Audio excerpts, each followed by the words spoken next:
Suzuki V Strom 1050 XT Best Motorcycle Review, updated electronics, new styling and slightly better performance. The previous Suzuki V Strom XT sold well for good reason.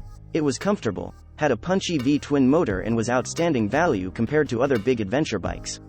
The new 1050 XT pulls of much the same trick while moving the game on with class-rivaling electronic rider aids, feistier acceleration and handsome retro styling. The suspension feels plusher too, though the frame, swingarm and geometry are unchanged. In isolation, the 1050 XT is an excellent bike. The Suzuki's problem now is that the space below expensive class leaders such as BMW's R1250 GS and Ducati's 1260 Multistrada is no longer empty. The new BMW F900X RT, for example, has similar power and torque figures to the 1050 XT and costs less. The 1050 XT has some tough competition. Ride quality and brakes. The KYB forks and rear shock have new internals, which give the 1050 XT a tauter, plusher feel compared to the old bike. It's not a massive change, but does feel slightly firmer without ever becoming crashy and unpleasant. On the smooth twisty roads at the world launch, the 1050 XT handled sweetly. It's not as sporty as a Multistrada, but it's now not a million miles off. The Tokico monoblock brakes easily cope with the XT's 247 kilograms, though it's questionable how much use the new, load-dependent control system is. It's meant to spread the braking force, like a linked brake system, when the new inertial measurement unit, IMU, senses the back lifting. But how often is that likely to happen on a 247 kg V-Strom?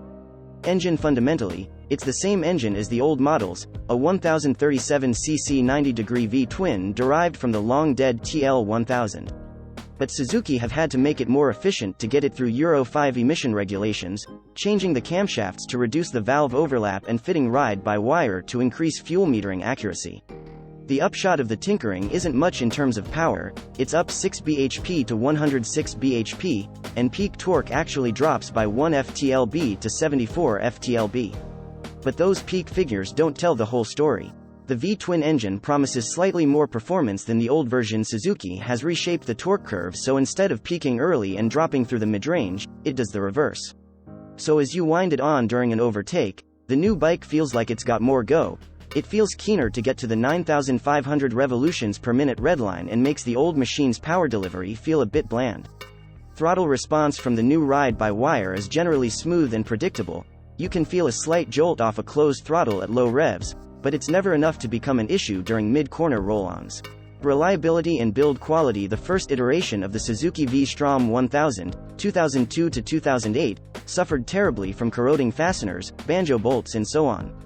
But the 2014 to 2019 model was a huge improvement and there's no reason to expect the new 1050 XT will go back to the bad old days. The engine has been around for over 20 years with no reports of major issues and we don't expect the changes to create any problems. Value versus rivals. The ride at the world launch included thrashing the 1050 XT's nads off down canyon roads, then tootling through villages and cruising along motorways. The new bike averaged 42 mpg and we'd be surprised if more normal riding earned less than 50 mpg. Service intervals stay the same as the old bike at 7,500. The insurance group is 12, the same as a Honda Africa Twin and par for the adventure bike course. As ever with V-Stroms, value is right up there. With a 2020 launch price of £11,299, the XT is £700 cheaper than the Africa Twin and over £2,000 less than BMW's base model R1250 GS. Suzuki's problem going forward is the new Tiger 900 and BMW F900XR. The posh Tay version of the new BM is £600 cheaper than the 1050 XT, and the Tiger 900 GT is likely to be cheaper, too, when it is launched in 2020. Sure, they're lower capacity, but power is about the same and they're very good. The base model 1050 is £9,999, but lacks so much kit that we can't imagine many riders being tempted. See below. Equipment. The big news is the new V-Strom has lots of electronics, and as ever Suzuki couldn't resist giving a couple of systems acronyms that are no help to anyone. SURS is the Suzuki Intelligent Ride System, which is another way of saying the electronics, while SDMS stands for Suzuki Drive Mode Selector, which is actually a throttle response selector. Mode A is the sharpest, and perfect for most road riding situations. B feels pretty much the same while C is noticeably softer, good for icy conditions. The XT also has 3 traction control levels, plus off, and like the SDMS, you can adjust it on the go if you shut the throttle. There's low RPM assist, too, which is an automatic anti-stall system, plus hill hold control which detects when you're on a slope and stops you rolling back, and 2 levels of cornering ABS intervention. Electronics aside, you also get an adjustable screen, though you can't adjust it on the go, sentry stand and a wide range of accessories.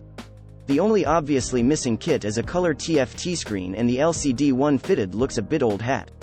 The adventure package gets you side cases and a top box, plus all the fitment kit, for £2,499, £629 cheaper than buying the parts separately. The base model looks a bit sparse though, with no cruise control, cornering ABS, cornering traction control, hill hold control, adjustable saddle, 11-way adjustable screen, DC power outlet, the list goes on.